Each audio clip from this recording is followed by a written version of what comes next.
Hello friends, welcome back to my channel. Friends, आज के इस वीडियो में हम आपको यूपी बोर्ड एग्ज़ाम 2023 में हुए इंग्लिश का ये जो क्वेश्चन पेपर है ये हम आपको पूरा सॉल्व करके बताने वाले हैं। और जैसा कि आप देख सकते हैं कि इसका जो पेपर कोड है 316ZZ है, यही पेपर हम आपको सॉल्व करके बताने वाले हैं। तो देखिए फ्रेंड्स, यहाँ पे जो पहला क्वेश्चन दिया गया है सेक्शन ए, जो रीडिंग सेक्शन है, आपको ऐसा लग रहा था कि इसमें जो अनसीन पैसेज दिया जाएगा वो 3-4 पैराग्राफ का होगा, बहुत ही लंबा अनसीन पैसेज होगा। बट हमने आपको पहले ही बताया था कि इसमें जो अनसीन पैसेज है वो बहुत लंबा नहीं आएगा।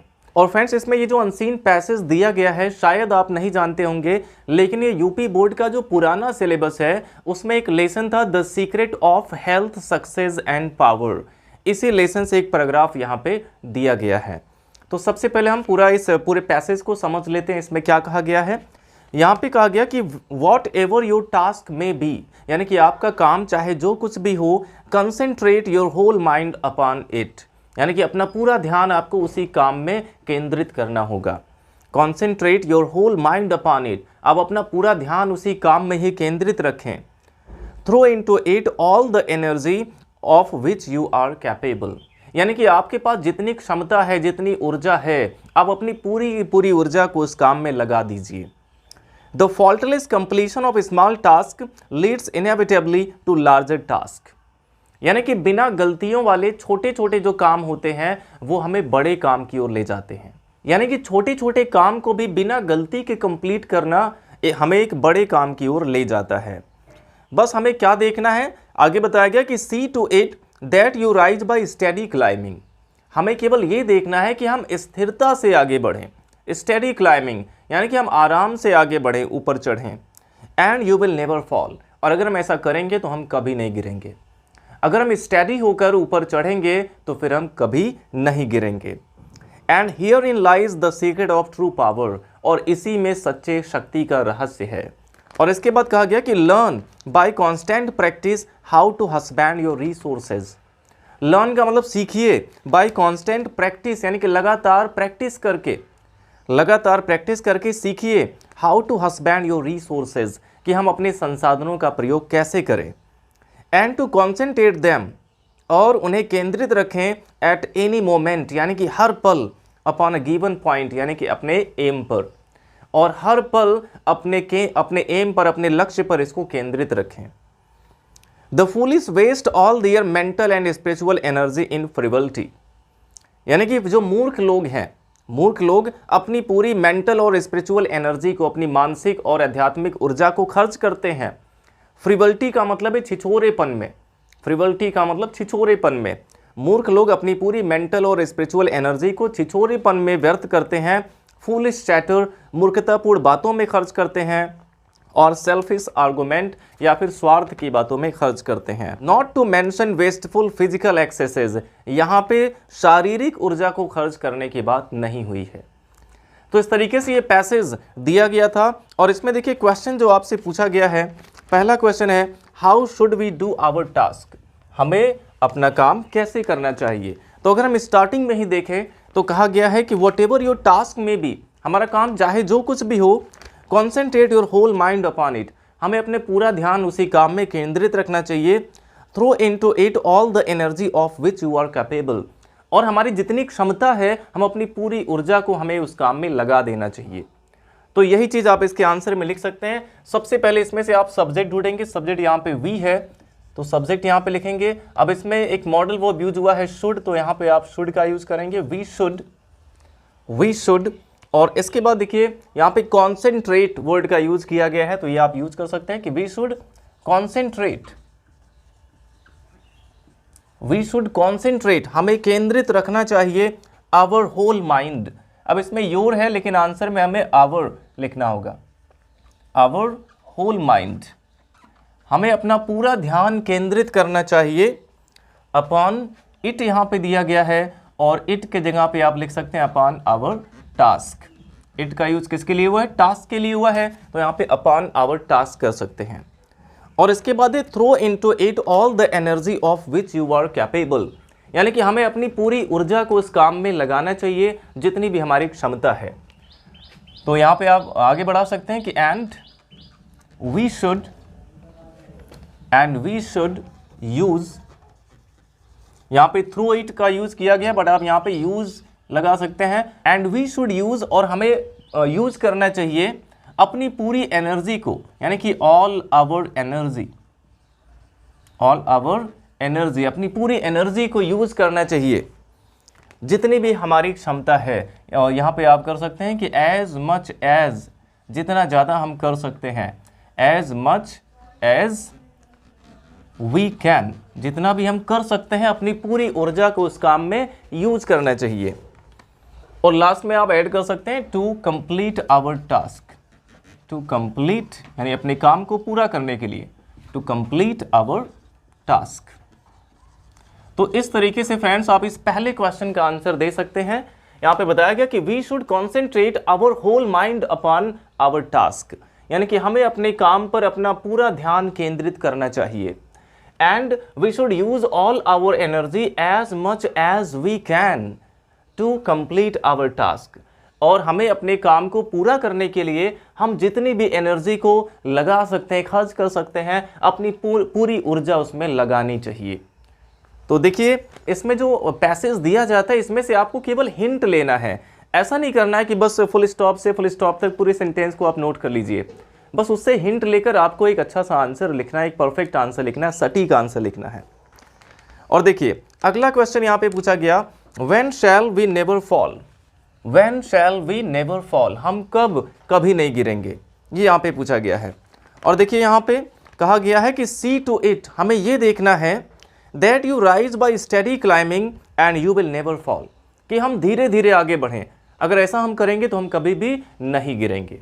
तो देखिए यहाँ पे आप इफ से स्टार्टिंग कर सकते हैं इसके आंसर में, कि यदि हम लगातार आगे बढ़ेंगे, भले ही थोड़ा स्लो यानी कि धीरे आगे बढ़ेंगे, लेकिन लगातार आगे बढ़ेंगे तो हम कभी नहीं गिरेंगे, ये चीज़ आपको इसमें बताना है। तो आप यहाँ पे इफ से स्टार्टिंग कर सकते हैं कि इफ वी प्रोसीड, यानी आगे बढ़ते हैं, इफ वी प्रोसीड, यदि हम आगे बढ़ते हैं, slowly, if we proceed slowly, यदि हम धीरे धीरे आगे बढ़ते हैं, बट कंटिन्यूली, लेकिन लगातार आगे बढ़ते हैं, बट या फिर यहाँ पे कंटिन्यूली की जगह पे कॉन्स्टेंटली भी कर सकते हैं, लगातार के लिए। If we proceed slowly but constantly, यदि हम धीरे धीरे आगे बढ़ते हैं लेकिन लगातार आगे बढ़ते ही जाएं, यानी कि वहाँ पे रुक जाएं, धीरे धीरे चलें लेकिन लगातार चलें। तो ये चीज़ यहाँ पे कहा गया है कि इफ़ वी प्रोसीड स्लोली, यदि हम धीरे धीरे आगे बढ़ते हैं, बट कॉन्स्टेंटली, लेकिन लगातार आगे बढ़ते रहते हैं। और इसके बाद आप बता सकते हैं कि वी शैल नेवर फॉल, यहाँ पे कॉमा लगा के लिख सकते हैं कि वी शैल नेवर फॉल, तो हम कभी नहीं गिरेंगे। वी शैल नेवर फॉल, तो हम कभी नहीं गिरेंगे। इस तरह से आप एक शॉर्ट और एकदम सटीक आंसर दे सकते हैं। और इसके बाद देखिए नेक्स्ट क्वेश्चन हमारा है कि wherein lies the secret of true power, wherein lies the secret of true power, सच्चे शक्ति का रहस्य कहाँ है, किसमें है, ये चीज़ यहाँ पे पूछा गया है। और देखिए यहाँ पे कहा गया कि and here in lies the secret of true power, और इसी में सच्चे शक्ति का रहस्य है। और आगे ये बताया गया है कि learn by constant practice how to husband your resources, यानी कि लगातार अभ्यास के द्वारा सीखिए कि आप अपने संसाधनों का प्रयोग कैसे करेंगे। एंड टू कॉन्सेंट्रेट दैम, और उन्हें केंद्रित रखें एट एनी मोमेंट, यानी कि हर पल, अपॉन अ गिवन पॉइंट, यानी अपने काम की ओर, अपने लक्ष्य की ओर उसे केंद्रित रखें। यही सच्चे शक्ति का रहस्य है। तो ये चीज़ आप यहाँ पे बताएंगे। तो आप लिख सकते हैं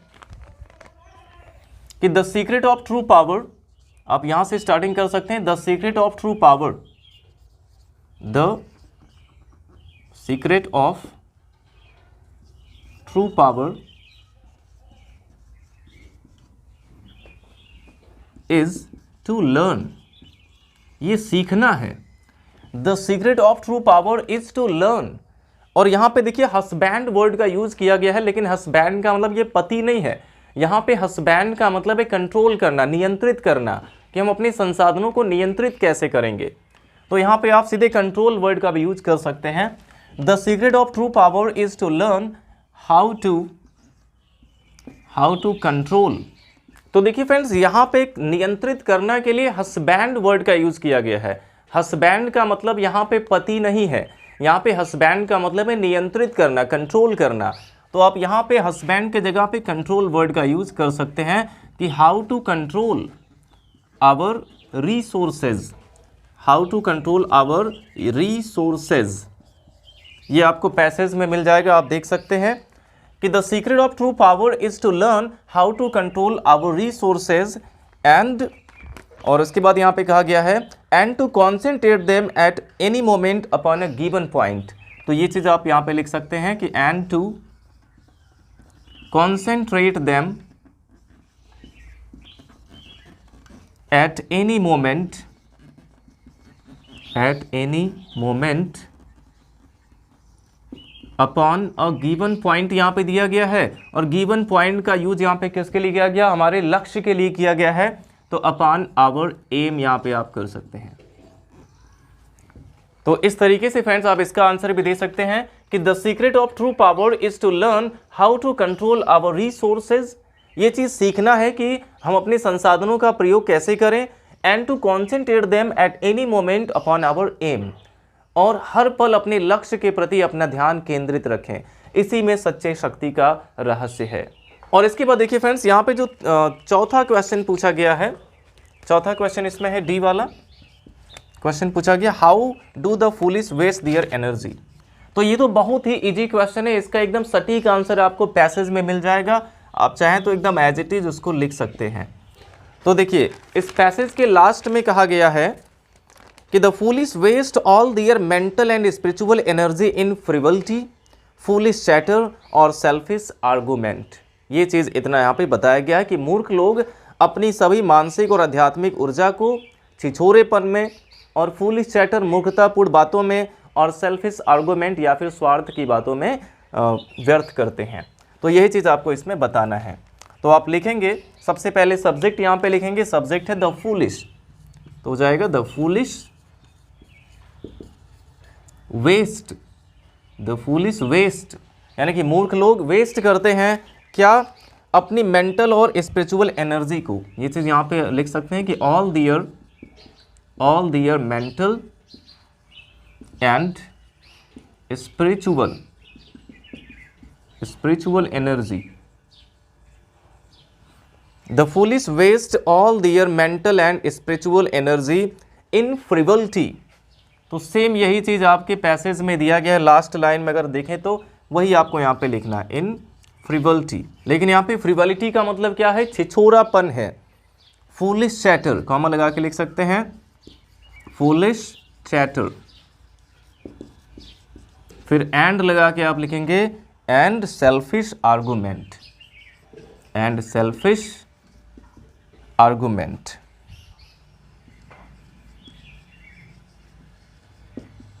तो इस तरीके से फ्रेंड्स आप इसका भी आंसर लिख सकते हैं कि the foolish waste all their mental and spiritual energy in frivolity, foolish chatter and selfish argument. यानी कि मूर्ख लोग अपनी ऊर्जा को छिछोरेपन में और मूर्खतापूर्ण बातों में और स्वार्थपूर्ण बातों में खर्च करते हैं, बर्बाद करते हैं। इस तरीके से आप इन चारों क्वेश्चन के आंसर दे सकते हैं। अब यहाँ पे देखिए जो वोकैबुलरी बेस्ड क्वेश्चन है, पहला क्वेश्चन इसमें पूछा गया है कि which word in the passage is the opposite of false. False का अपोजिट वर्ड कौन सा यूज हुआ है पूरे पैसेज में, आप देखेंगे ट्रू का इसमें यूज किया गया, ट्रू फॉल्स। फॉल्स का अपोजिट क्या होगा, ट्रू होगा, और ये पैसेज में यूज भी हुआ है। तो सीधे आप बता सकते हैं, इसका आंसर दे सकते हैं कि the word true is the opposite of false. बता सकते हैं the word true is the opposite of false. तो इस तरीके से फ्रेंड्स आप इसका आंसर दे सकते हैं।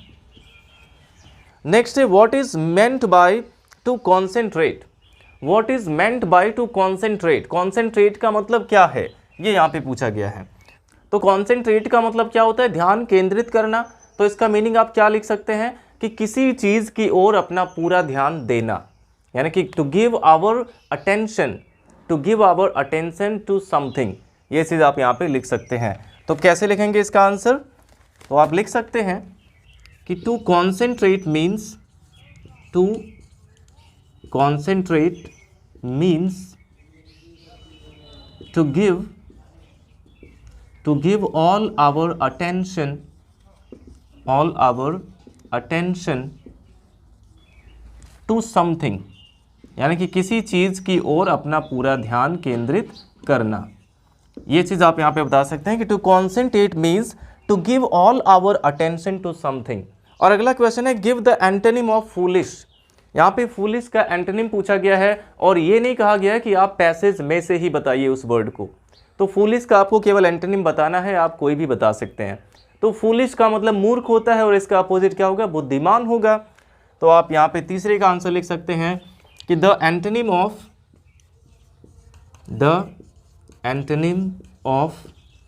फूलिश इज, यहाँ पे आप वाइज कर सकते हैं, वाइज मैन। तो फ्रेंड्स इस तरीके से आप इस पूरे अनसीन पैसेज को सॉल्व कर सकते हैं। अब इसके बाद हम सेक्शन बी देखते हैं जो राइटिंग सेक्शन है। इसमें आपसे आर्टिकल पूछा गया था, right an article on any one of the following topics in about 100 to 150 words. इसमें आपको 100 to 150 वर्ड्स में एक आर्टिकल लिखना है और इसमें 3 टॉपिक आपसे पूछे गए थे। एक है इंपॉर्टेंस ऑफ गेम्स और दूसरा है steps for making cities clean, यानी कि शहरों को क्लीन करने के लिए कौन कौन से कदम उठाने चाहिए, ये चीज़ आपको इसमें लिखना था। और तीसरा यहाँ पे है योर एम इन लाइफ। और मैंने आपको जो 5 टॉपिक बताए थे जिसमें से मोस्ट इंपॉर्टेंट टॉपिक मैंने आपसे कहा था कि your plan for future, your aim of life, your ambition of life, ऐसा करके पूछा जा सकता है। और देखिए यही आर्टिकल इसमें पूछा भी गया है। और वैसे फ्रेंड्स पूरे यूपी बोर्ड में 7 सेट क्वेश्चन पेपर होते हैं और ये मैं नहीं कह सकता हूँ कि ये 7 सेट में यही आया होगा। लेकिन अगर हम इस क्वेश्चन पेपर की बात करें जो कि है जिसका पेपर कोड है 316 ZZ, इसमें ये पूछा गया था योर एम इन लाइफ। और कुछ क्वेश्चन पेपर के सेट में डाउरी सिस्टम पर भी आर्टिकल लिखने के लिए दिया गया है, जिस पर मैंने आर्टिकल बताया है। और इसके बाद देखिए फ्रेंड्स इसमें जो लेटर दिया गया है, write a letter to the principal of your college to provide library books to students, यानी कि अपने प्रिंसिपल के पास एक लेटर लिखना है कि स्टूडेंट्स के लिए लाइब्रेरी में बुक्स को प्रोवाइड कराएं। और इसी में और करके पूछा गया है कि write a letter to the editor of a national daily, आपको एडिटर के पास एक लेटर लिखना है showing your concern over increasing price rise, यानी कि प्राइस राइज, महंगाई के ऊपर अपनी चिंता को व्यक्त करते हुए आपको एडिटर के पास एक लेटर लिखना है।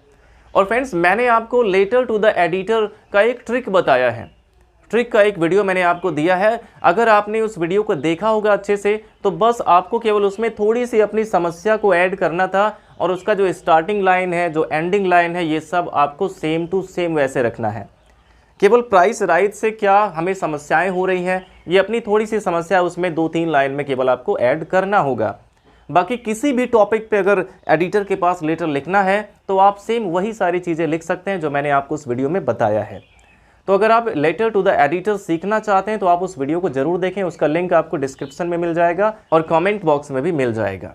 तो फ्रेंड्स अब हम देख लेते हैं सेक्शन सी जो हमारा ग्रामर पोर्शन है। इसमें सबसे पहले वोकैबुलरी बेस्ड क्वेश्चन यहाँ पे पूछे गए हैं और इसमें पहला क्वेश्चन है one who seize the dark side of a thing, एक ऐसा व्यक्ति जो हर चीज़ के केवल डार्क साइड को ही देखता है, यानी उसमें जो बुराइयां केवल उसी को देखता है।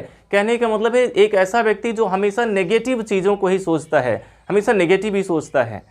जैसे अगर आप किसी काम के बारे में उससे बात करें तो कहेगा अरे ये तो बहुत मुश्किल काम है, ये काम कैसे होगा भला, इसमें ये परेशानी आ सकती है, वो परेशानी आ सकती है, तुम कैसे कर पाओगे। तो इस तरीके से लोग केवल डिस्करेज करते हैं, उसमें केवल नेगेटिव बात ही करते हैं। ऐसे लोगों को निराशावादी कहा जाता है, एक वर्ड में ऐसे व्यक्ति को निराशावादी कहते हैं। और एक ऐसा व्यक्ति जो कितना भी मुश्किल काम हो उसमें हमेशा पॉजिटिव रहता है, उसको आशावादी कहते हैं। तो अगर यहाँ पे देखना है, आपको ध्यान देना है कि अगर डार्क साइड पूछा है तो यानी कि वो निराशावादी की बात हो रही है, और अगर ब्राइट साइड करके आया है तो आशावादी की बात हो रही है। तो इसमें 4 ऑप्शन दिया गया था, ऑप्टिमिस्ट, पेसिमिस्ट, डार्की और होपलेस। तो इसमें जो दूसरा ऑप्शन है पेसिमिस्ट, वो हमारा करेक्ट ऑप्शन है। दूसरा ऑप्शन जो दिया गया है पेसिमिस्ट, ऐसे लोगों को क्या कहते हैं, पेसिमिस्ट कहते हैं, जो हमेशा नेगेटिव ही सोचते हैं। तो ये ऑप्शन हमारा करेक्ट है। अब देखिए अगला क्वेश्चन है the apple of one's eye means, ये तो बहुत ही आसान पूछ लिया गया था इडियम। जैसे आप इसको पढ़ के ही समझ सकते हैं कि इसका मतलब क्या है, आंखों का तारा होना। और आंखों का तारा किसको कहा जाता है, जो हमारे लिए बहुत प्रिय हो, बहुत दुलारा हो। जैसे माता पिता अपने बच्चों के बारे में कहते हैं कि ये मेरे आंखों का तारा है, यानी कि मेरे लिए ये सबसे प्रिय है। तो इसमें कुछ ऑप्शन भी दिए गए हैं। पहला है the most tender part of an eye, यानी कि आंख का एक सबसे नाजुक हिस्सा। ये तो हो ही नहीं सकता है कि एप्पल कोई आंख का नाजुक हिस्सा होता नहीं है। नेक्स्ट है अ टीयरफुल आई, टीयरफुल आई यानी कि आंसू भरी हुई आंख, ये भी इसका मीनिंग नहीं हो सकता है। तीसरा है वेरी डियर, यानी कि बहुत प्रिय होना। और चौथा है a costly treatment of an eye, यानी कि आंख का एक बहुत ही महंगा इलाज।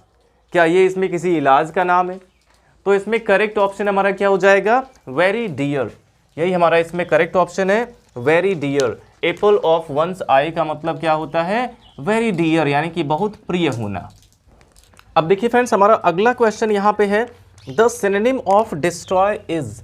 और फ्रेंड्स अगर देखा जाए तो सारे के सारे क्वेश्चंस बहुत ही इजी पूछे गए हैं। जितना हमने सोचा था उससे कहीं ज़्यादा आसान आपका क्वेश्चन पेपर आया हुआ है। तो देखिए यहाँ पे पूछा गया कि the synonym of destroy is. Destroy का आपको इसमें सिनोनिम बताना है। वैसे डिस्ट्रॉय का मतलब क्या होता है, नष्ट करना, बर्बाद करना, किसी भी चीज़ को नष्ट कर देना। तो इसके लिए फिनिश, 4 ऑप्शन दिया गया। पहला है फिनिश यानी कि समाप्त करना। डिमोलिश का मतलब होता है नष्ट करना या बर्बाद करना। स्टॉप यानी रुकना। और एंड का मतलब है ख़त्म करना। तो यहाँ पे नष्ट या बर्बाद करना के लिए वर्ड आया हुआ है डिमोलिश। ये जो वर्ड है यही इसका सिनोनिम है। ऑप्शन सेकंड जो यहाँ पे दिया गया, दूसरा ऑप्शन है डिमोलिश, यही आपका इसमें करेक्ट ऑप्शन है। डिस्ट्रॉय का सिनोनिम क्या होगा, डिमोलिश होगा। और इसके बाद देखिए अगला क्वेश्चन यहाँ पे डी वाला पूछा गया है, what is the time in your watch. D वाला है, ये सिंटैक्स से क्वेश्चन है। What is the time in your watch, यानी कि आपकी घड़ी में कितने बजे हैं। ये सेम क्वेश्चन आपको बताया गया था सिंटैक्स वाले वीडियो में। What is the time in your watch, इसमें एरर कहाँ पे है ये आपको बताना है। यहाँ भी 4 ऑप्शन दिए गए हैं। पहला है व्हाट, दूसरा है टाइम, तीसरा है इन और चौथा है वॉच। तो इसमें आपको क्या बताया गया था कि जब भी घड़ी का टाइम आप बताते हैं तो वहाँ पे इन का नहीं बल्कि बाय का यूज़ किया जाता है। इसमें प्रेपोजिशन का एरर है। इसको ऐसे कहते हैं कि what is the time by your watch, यहाँ पे बाय का यूज़ किया जाता है। तो आपका तीसरा ऑप्शन इसमें करेक्ट था, इन, यहाँ पे एरर था। और देखिए अगला क्वेश्चन है the antonym of better is. तो यहाँ पे फ्रेंड्स जो 4 ऑप्शन दिए गए हैं, एक है गुड, यहाँ पे चारों ऑप्शन भी बता देते हैं। पहला दिया गया है गुड, दूसरा है बैड और तीसरा है वर्स और चौथा है वर्स्ट। ये 4 ऑप्शन यहाँ पे दिए गए हैं। तो इन चारों में से कौन सा ऑप्शन आपका करेक्ट हो सकता है। तो ये जो क्वेश्चन है यहाँ पे आप थोड़े कंफ्यूज हो सकते हैं, क्योंकि आपको पता है कि बेटर का मतलब अच्छा होता है और इसका अपोजिट बैड यानी बुरा होगा। तो लेकिन फ्रेंड्स यहाँ पे जो बैड, ये जो ऑप्शन दिया गया ये हमारा करेक्ट ऑप्शन नहीं है, क्योंकि गुड का ये कंपैरेटिव डिग्री है बेटर। तो इसका जो अपोजिट होगा ये भी कंपैरेटिव ही होना चाहिए, यानी कि बैड का कंपैरेटिव इसमें जो है वही आपका करेक्ट ऑप्शन होगा। और बैड का कंपैरेटिव डिग्री क्या होता है, वर्स होता है। तो आपका करेक्ट ऑप्शन यहाँ पे वर्स है। बेटर का एंटोनिम क्या हो जाएगा, वर्स हो जाएगा। तो ये आपका करेक्ट ऑप्शन इसमें है, बैड नहीं है। अगर गुड पूछा गया होता कि the antonym of good is, तब आप यहाँ पे बैड लिख सकते थे। लेकिन बेटर पूछा गया है जो कि कंपैरेटिव डिग्री में है, तो यहाँ पे बैड का कंपैरेटिव जो वर्स दिया गया है ये करेक्ट ऑप्शन है। तो ये चौथा क्वेश्चन हमारा था। A B C D E करके 5 क्वेश्चन इसमें पूछा गया था। आई होप आपने ये सारे क्वेश्चन सही किए होंगे। और इसके बाद देखिए जो 5वां क्वेश्चन आपका है ग्रामर पोर्शन में, सबसे पहले दिया गया है नरेशन से। 5वें में जो ए वाला दिया गया क्वेश्चन नरेशन से है। यह है Mahesh said to Rita what are you doing here. आपको मैंने पहले ही बताया था कि जो नरेशन से जो क्वेश्चंस आते हैं उसमें इंट्रोगेटिव और इम्पेरेटिव, ये 2 टाइप के क्वेश्चन सबसे ज़्यादा आते हैं। तो यहाँ पे इंट्रोगेटिव का पूछा गया what are you doing here. तो देखिए आप इसको कैसे इनडायरेक्ट स्पीच में चेंज कर सकते हैं। अब देखिए लास्ट में क्वेश्चन मार्क है, इससे भी आप पता कर सकते हैं कि ये एक इंट्रोगेटिव सेंटेंस है। तो क्या करेंगे, इंट्रोगेटिव अगर है तो सबसे पहले रिपोर्टिंग वर्ब सेड को चेंज करना होगा आस्क्ड में। ये हो जाएगा महेश आस्क्ड रीता, ये टू हट जाता है, ये हो जाएगा महेश आस्क्ड रीता। अब क्योंकि ये क्वेश्चन वर्ड से स्टार्ट है तो वही क्वेश्चन वर्ड यहाँ पे कंजंक्शन की तरह काम करेगा, यहाँ पे व्हाट ही लिख देंगे। लेकिन क्वेश्चन वर्ड के तुरंत बाद सब्जेक्ट होना चाहिए, और सब्जेक्ट यू है जो कि सेकंड पर्सन है, और सेकंड पर्सन को चेंज करते हैं ऑब्जेक्ट रीता के अकॉर्डिंग चेंज करेंगे, और रीता एक लड़की का नाम है इसलिए इसके लिए प्रोनाउन शी आएगा। ये सारे चेंजिंग आपको करना बताया गया है, इन सभी पे मैंने बहुत सारे वीडियोस नरेशन के बनाए हैं, और प्रोनाउन चेंजिंग का एक स्पेशल वीडियो बनाया गया है। अगर आपको इसमें कोई डाउट है तो आप उसको देख सकते हैं, वीडियो को आप सर्च कर सकते हैं कि pronoun changing by Nitin sir, इस तरीके से आप सर्च कर सकते हैं यूट्यूब पर।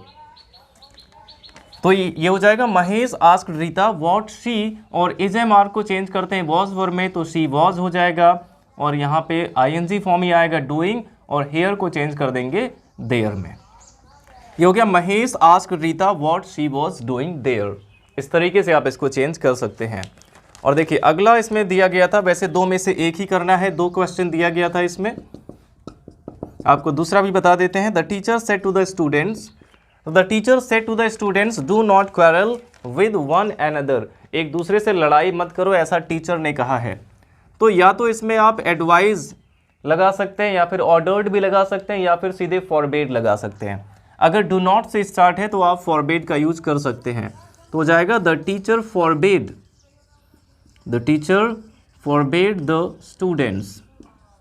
अगर आपने इसमें एडवाइज्ड या फिर ऑर्डर्ड लगाया है तो केवल टू के पहले आपको नॉट का यूज करना पड़ेगा, नॉट टू।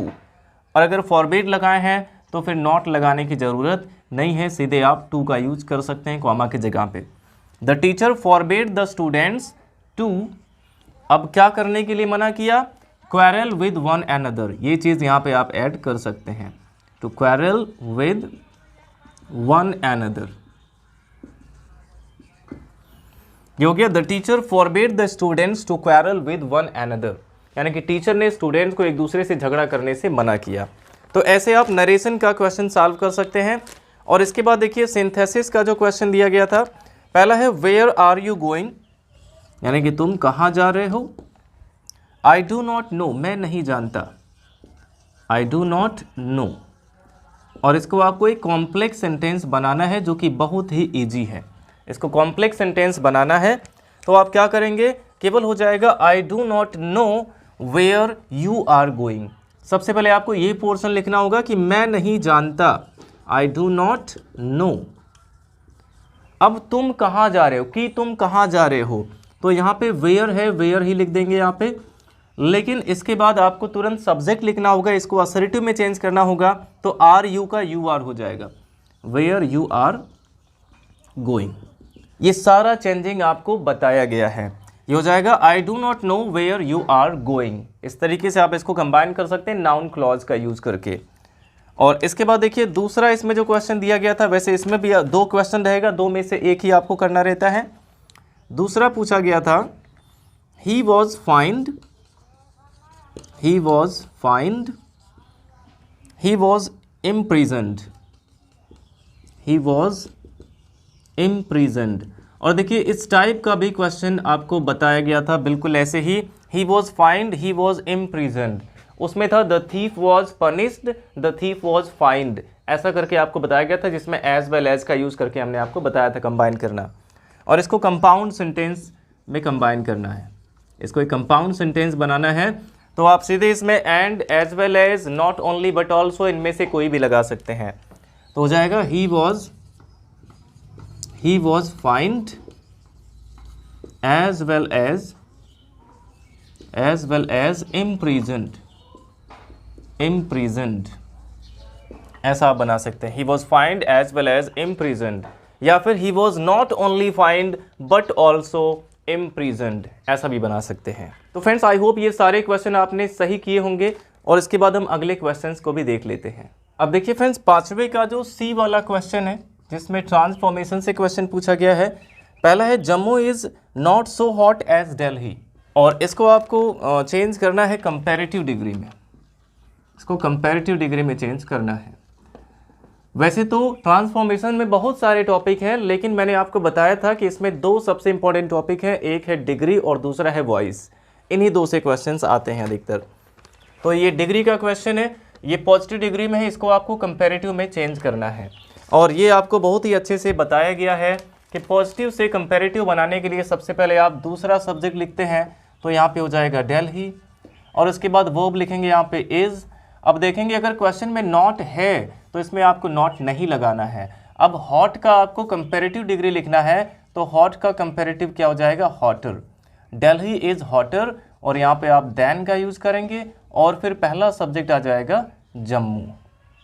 तो इस तरीके से आप इसको चेंज कर सकते हैं, Delhi is hotter than Jammu. ये भी बहुत ही आसान क्वेश्चन दिया गया था। अब देखिए अगला इसमें दिया गया था पैसिव वॉइस का question, who can do it. इसमें से भी आपको केवल एक ही करना था, हु कैन डू इट। तो चाहे आप डिग्री का कर सकते हैं या फिर आप पैसिव वॉइस का कर सकते हैं, जो भी आपको इजी लगे। इसको पैसिव में चेंज करना है, हु कैन डू इट। अब देखिए जब भी हु सबसे पहले आ जाता है तो उसको पैसिव वॉइस में चेंज करते समय आप सबसे पहले बाय हुम का यूज़ करते हैं, तो पहले यहाँ पे बाय हुम हो जाएगा। अब देखिए इसमें कैन लगा हुआ है हेल्पिंग वर्ब, तो यहाँ पे कैन का यूज़ करेंगे। बाय हुम के तुरंत बाद हेल्पिंग वर्ब आना चाहिए, इसमें कैन है तो कैन लगा सकते हैं, बाय हुम कैन। और इसके बाद जो ऑब्जेक्ट है इसको सब्जेक्ट बनाएंगे, तो यहाँ पे इट हो जाएगा। और फिर कैन के पैसिव में जो भी मॉडल वर्ब्स होते हैं उसके पैसिव में बी लगा दिया जाता है, बी के साथ थर्ड फॉर्म, तो यहाँ पे बी का यूज़ करेंगे। और फिर जो वर्ब है डू, इसका थर्ड फॉर्म हो जाएगा डन। ये हो गया by whom can it be done. इस तरीके से आप इसको पैसिव में चेंज कर सकते हैं। और इसके बाद देखिए जो इसमें सिंटैक्स से क्वेश्चन दिया गया है, there am large number of girls in this school, यानी कि इस स्कूल में लड़कियों की एक बड़ी संख्या है, यानी कि बड़ी संख्या में लड़कियां हैं। तो लड़कियां बड़ी संख्या में है, तो यहाँ पे देखिए वर्ब एम का यूज किया गया है। एम तो केवल आई के साथ लगता है, और यहाँ पे गर्ल्स प्लूरल हैं तो इसके साथ आर होना चाहिए था। ये तो बहुत ही ईजी है, आप ऐसे ही जान गए होंगे कि there are large number of girls in this school, ऐसा होना चाहिए। और इसके बाद है he is tired in doing this work, he is tired in doing this work, यानी कि वह ये काम करते करते थक गया है। यहाँ पे प्रेपोजिशन का एरर है, इसमें टायर्ड आया हुआ है, टायर्ड के साथ इन नहीं बल्कि ऑफ का यूज़ किया जाता है। अगर आप इसको करेक्ट करना चाहते हैं तो ऐसे करेंगे कि ही is tired of doing this work, क्योंकि टायर्ड के साथ ऑफ का यूज़ किया जाता है, इसको आप याद रखेंगे। तो इस तरीके से आप इन दोनों को करेक्ट कर सकते थे, और इसमें से भी आपको केवल एक ही करेक्ट करना था। और जो ई वाला क्वेश्चन है जिसमें होमोफोन्स पूछा गया है, एक है IDLE आइडल और एक है IDEAL आइडियल। IDLE और IDEAL, इन दोनों में डिफरेंस आपको पता होगा। इस आइडल का मतलब क्या होता है, लेजी होता है, सुस्त होता है, और आइडियल का मतलब क्या होता है, आदर्श होता है। तो ये चीज़ आप इसको सेंटेंस में यूज़ कर सकते हैं। आइडल का मतलब होता है लेजी यानी कि सुस्त, और इस आइडियल का मतलब आदर्श होता है। तो इसका डिफरेंस तो आपको पता ही होगा। नेक्स्ट यहाँ पे है बर्थ, BIRTH, और एक है BERTH बर्थ। आपको ये भी डिफरेंस इन दोनों में बताया गया है। BIRTH बर्थ का मतलब जन्म होता है, और BERTH बर्थ जो ट्रेन में होता है, सोने की जो जगह होती है उसको भी बर्थ कहा जाता है। तो इन दोनों को आप अपने सेंटेंस में यूज कर सकते थे, और दोनों में से किसी एक को ही करना है इसमें भी। अब इसके बाद फ्रेंड्स इसमें ग्रामर पोर्शन में केवल ट्रांसलेशन का क्वेश्चन बचा है, जिसको हम आपको एक सेपरेट वीडियो में बताएंगे, ये जो ट्रांसलेशन पैसेज जो दिया गया है। और इसके बाद देख लेते हैं जो लिटरेचर पोर्शन है, जिसमें क्वेश्चन आंसर आपसे पूछे गए हैं। सबसे पहले प्रोज का जो शॉर्ट क्वेश्चन पूछा गया है, तो पहला क्वेश्चन इसमें पहले ही लेसन से पूछा गया था, whom did M. Hamel blame for not paying proper attention to the study of French, यानी कि M. Hamel ने किसके ऊपर आरोप लगाया था, फ्रेंच भाषा में पढ़ाई में लापरवाही करने के लिए M. Hamel ने किस पर ब्लेम लगाया था। तो फ्रेंड्स ये एक बहुत ही आसान क्वेश्चन आपसे पूछा गया था, जो आपके टेक्स्ट बुक में भी है, केवल इसको लिखने का तरीका थोड़ा सा डिफरेंट भले है आपके टेक्स्ट बुक में, लेकिन क्वेश्चन सेम है। और ऑब्लिक करके पूछा गया है कि who was the rat trap seller, यानी कि रैट ट्रैप सेलर कौन था, how did he make them, वह अपनी चूहेदानियाँ कैसे बनाता था। तो ये भी बहुत ही आसान क्वेश्चन है, आप इसको आराम से कर सकते हैं। नेक्स्ट है what was the importance of garbage for children in Seemapuri, यानी बच्चों के लिए गार्बेज का क्या अर्थ है। ये भी आपको बताया गया है, ये सारे क्वेश्चन के आंसर आपको लिखाए गए हैं। और इसी में और करके पूछा गया कि what did Gandhi ji do for Champaran, Gandhi ji ने चंपारण के लिए क्या किया। ये भी एक आसान क्वेश्चन है, शायद आपने इसको भी तैयार किया होगा। ये सारे क्वेश्चन के आंसर आपको बताए गए हैं। और इसके बाद देखिए जो इसमें लॉन्ग क्वेश्चन पूछा गया है प्रोध से, पहला है what did Douglas decide to overcome his fear of water. तो इसमें पूछा गया कि डगलस ने क्या डिसाइड किया to overcome his fear of water, यानी कि पानी के डर पर काबू पाने के लिए, जीत पाने के लिए डगलस ने क्या डिसाइड किया। ये आप इसमें बता सकते हैं, 80 वर्ड्स में आपको लिखना है। नेक्स्ट है describe the plight of rag pickers as depicted in the lesson lost spring. इसमें पूछा गया है कि जो रैग पिकर्स हैं, जो कबाड़ी बच्चे हैं, उनकी प्लाइट, उनकी दुर्दशा के बारे में आपको बताना है। तो ये चीज़ तो आप खुद से लिख सकते हैं। और इसके बाद 9वां क्वेश्चन है अ thing of beauty is a joy for ever. A thing of beauty chapter से ये दिया गया है एक स्टैंजा, जिसमें क्वेश्चन है what does the poet feel about a thing of beauty. What does the poet feel about a thing of beauty, यानी कि poet a thing of beauty के बारे में क्या सोचता है। तो स्टार्टिंग के जो 2 लाइन है, इसी में इसका आंसर है कि according to the poet a thing of beauty is a joy forever, its loveliness increases and it never pass into nothingness. इतना आप इसमें लिख सकते थे। नेक्स्ट क्वेश्चन है what does the poet mean by it will never pass into nothingness. It will never pass into nothingness, इसका मतलब क्या है। तो आप बता सकते हैं कि it will never pass into nothingness means the natural beauty can never and, या फिर नेवर एंड्स कर सकते हैं। Means natural beauty never ends, जो प्राकृतिक सुंदरता है वो कभी भी समाप्त नहीं होती है। ये चीज़ आपको इसमें बताना था। नेक्स्ट है in what sense a thing of beauty is a joy for ever, यानी किस सेंस में एक सुंदर चीज़ हमेशा के लिए एक खुशी होती है। तो इन सभी क्वेश्चन के आंसर आप बहुत ही आराम से लिख सकते थे। और इसमें सेंट्रल आइडिया पूछा गया है। सेंट्रल आइडिया के बारे में मैंने आपसे कहा था कि आप कोई भी 3 सेंट्रल आइडिया अगर तैयार कर लेते हैं तो आपका काम हो जाएगा, क्योंकि 5 पोएम है आपके सिलेबस में, 5 में से किसी भी 3 का सेंट्रल आइडिया आप तैयार कर सकते थे। जिसमें माई मदर एट 66 पहला ही जो पोएम है ये सबसे आसान था। और इसके बाद देखिए सप्लीमेंट्री से जो क्वेश्चन पूछा गया है, पहला है हु वॉज हैना, हैना कौन थी। हाउ डिड हैना मीट सदाओ, वो सदाओ से कैसे मिली। हैना कौन थी और वह सदाओ से कैसे मिली। तो ये तो बहुत ही इजी क्वेश्चन है, इसको भी आप लिख सकते हैं। दूसरा इसमें पूछा गया describe the environment of Antarctica, यहाँ पे अंटार्कटिका के एनवायरनमेंट के बारे में पूछा गया है। नेक्स्ट है what was the third level where was it situated, ये तो आपके लेसन का पहला ही क्वेश्चन है। What was the third level where was it situated, और पहला क्वेश्चन तो लगभग सभी को याद ही रहता है, तो आप इसको लिख सकते थे कि थर्ड लेवल क्या है और वो कहाँ पे स्थित था। और करके पूछा गया कि what was the astrologers prediction about the tiger Kings death, tiger king के डेथ के बारे में ज्योतिषियों की क्या भविष्यवाणी थी। ये भी आपको अच्छे से पता है अगर आपने चैप्टर पढ़ा है तो। और लॉन्ग क्वेश्चन इसमें पूछा गया है how did doctor Sadao save the life of the American war prisoner, doctor सदाओ ने उस अमेरिकन प्रिजनर की जान कैसे बचाई। हाउ डिड हैना हेल्प इन डूइंग सो, और ऐसा करने में हैना ने उसकी मदद कैसे की। ये भी आपके टेक्स्ट बुक में क्वेश्चन दिया गया है। नेक्स्ट है who was Sam Weiner, Sam Weiner कौन था। What did he write in his letter to Charlie, ये भी क्वेश्चन आपके टेक्स्ट बुक में दिया गया है कि सैम वीनर कौन है और उसने चार्ली को क्या लिखा, पत्र में क्या लिखा। तो फ्रेंड्स आप बहुत ही ज़्यादा कंफ्यूज होते हैं कि हम कौन सा कहाँ से क्वेश्चन आंसर तैयार करें, हम विद्या से तैयार करें, अवतार से तैयार करें, या फिर हम राजीव वाले क्वेश्चन बैंक से तैयार करें। तो फ्रेंड्स अगर आपने इन सभी क्वेश्चन को देखा होगा तो आपके माइंड में ये ज़रूर आया होगा कि ज़्यादातर क्वेश्चंस, क्या लगभग सभी क्वेश्चंस आपके टेक्स्ट बुक से ही पूछे गए हैं। तो सबसे ज़्यादा इम्पॉर्टेंट रहता है आपके टेक्स्ट बुक का जो क्वेश्चन है उसी को तैयार करना, वहीं से सारे क्वेश्चंस पूछे जाते हैं। तो आई होप फ्रेंड्स आप सभी ने इन सभी क्वेश्चन को बहुत ही अच्छे से सॉल्व किया होगा और आपके बहुत ही अच्छे मार्क्स आने वाले एग्जाम में। और इसमें जो पैसेज ट्रांसलेशन है ये आपको अगली वीडियो में हम आपको बताएंगे। तो वीडियो अच्छा लगा हो तो लाइक करिएगा, और अगर आप हमें सपोर्ट करना चाहते हैं तो हमारे चैनल को सब्सक्राइब करें और अपने सभी फ्रेंड्स के साथ शेयर ज़रूर करें। Thanks for watching.